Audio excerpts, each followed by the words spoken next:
Hi there. I'm Dr. Joe from Boca, and I'm wondering how I can be of help to you today. For as a licensed psychologist for the past 25 years, I certainly have seen and continue to see my share of difficult and stressful situations. I'd like to find ways to help you eliminate some of your stress so that you can start to lead a more healthy and a more prosperous life. Let's take one example that I know is very, very stressful in lots of homes across the United States, and that has to do with homework.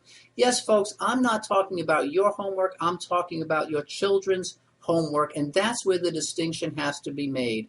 I can't tell you the numbers of households that I see on a regular basis in which homework has become such a struggle. Children are getting angry, moms and dads are losing their tempers, harsh words are being said, punishments are being handed out, children and families are being grounded, and it's all about getting homework done. Now, I don't even remember doing my homework, but I bet it was my homework.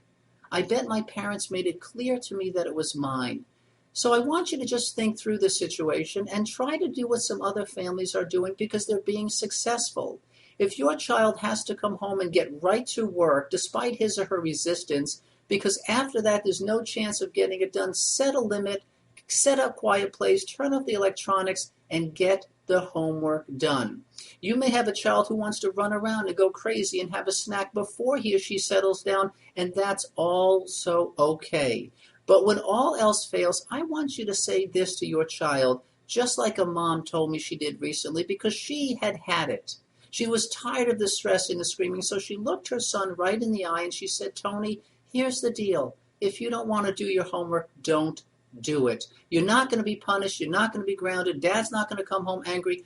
But tomorrow morning, you need to tell your teacher politely, look him or her right in the eye and say, Mrs. Jones, I don't have my homework because I chose not to do it. And Mrs. Jones, I may never do my homework because that's my choice. I guarantee your child will never take up that challenge. And when you have the strength to separate yourself and put the responsibility on your son and on your daughter, you're going to get a great result. So I hope this is helpful. And if this is helpful, do me a favor, pass it along to your friends so they can cut down on some of their stress. And if you can think of anything that you'd like me to address, get a hold of me because I'm happy to do so. I'm Dr. Joe from Boca, and I hope you have a great day.